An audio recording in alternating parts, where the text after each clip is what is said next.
Welcome into a special Locked On NBA Insider Report. Antonio Daniel, Sirius XM radio host, our Locked On NBA Insider. We haven't talked to you in a bit, so we had to check in for these conference finals. We're going to start out with the Western Conference Finals. Last time we talked, all we had to talk about was the Phoenix Suns, and unfortunately, they didn't make it this far. So what can we say about what Dallas was able to do and knocking off the Suns in the last round?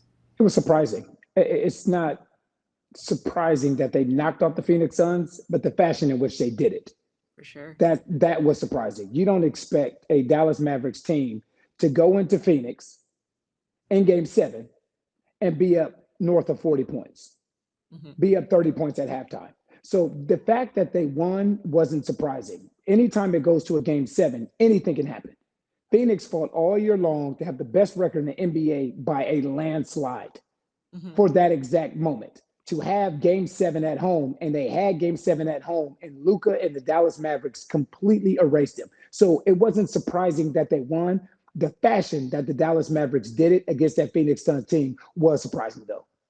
Complete domination. I mean, I've never seen anything that one-sided before, certainly not against a home team in a game 7. So for Luka's been amazing throughout the season, obviously throughout the playoffs, but some of the role players as well, right? Like we talked about, you're going to have the one star, but you need the other guys to step up. So what have you seen from Dallas in terms of, whether it's Jalen Brunson or, Finley or whoever else stepping up that really helped them get this series and get a win?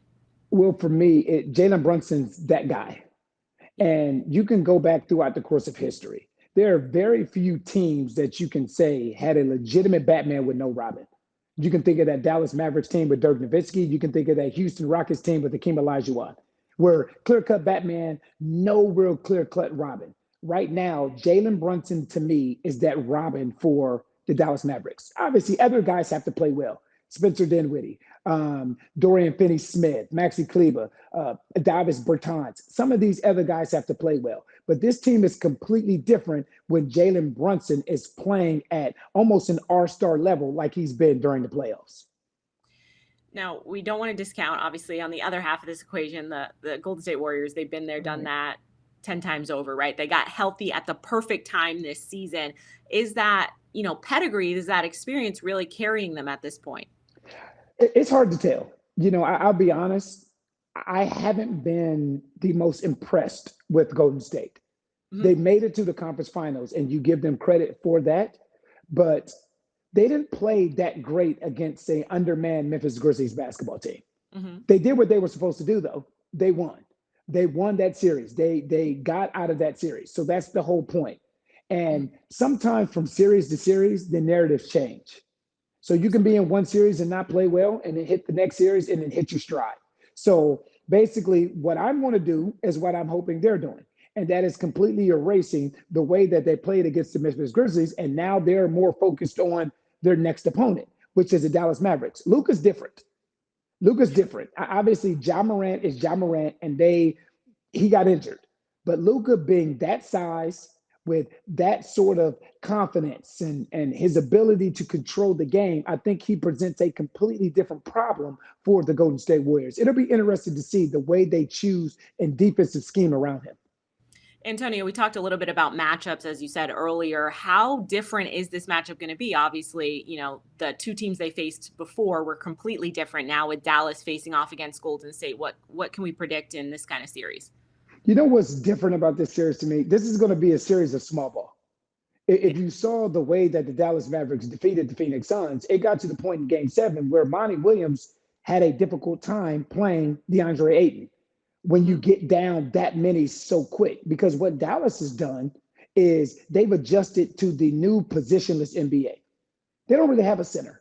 They may play Dwight Powell at the center, they may play Maxi Kleber at the center, but outside of that, a lot of times they have their 5 best playmakers on the floor at the same time. But now that Golden State go all the way back to the Hampton 5, that's what they do. They do that same exact thing. So they can counter Dallas's small ball with their own small ball. So this is going to be a series of up and down, a lot of offense, obviously. But even though Golden State's a really good defensive team and Jason Kidd has got this Dallas Mavericks team playing some of the best defense at the right time of the year, but this is going to be a positionless series. And it's going to be very, very interesting and fun to watch for sure. Funny you say that because Dallas does seem like a younger version of those Golden State teams we've seen, right? So that'll be kind of cool to see the experience play out with, some of these new young guns. So that'll be good. Do you have a prediction for us now that we know the Western Conference Finals, 2 teams that are set? I'm going to take Golden State. I'm going to Okay. take Golden State in 6. And the only reason I'm taking Golden State right now is because I do think they've had enough time to reset, and experience to me matters. And the thing about Golden State, you can look at Steph's experience and Clay's experience and Draymond's experience and Kevin Looney's experience and Andre Iguodala, but some of the other guys, they don't have that experience. And the thing is, they don't have that experience together. When you look at guys like Jordan Poole and Damian Lee and some of these other guys that really need to step up and play well. But because of that championship pedigree that you mentioned earlier, I'm going to take Golden State in 6. All right, got to knock them off. We'll see how it goes. Antonio, thank you as always for joining us. I'm Kainani Stevens. This has been Locked On Now NBA.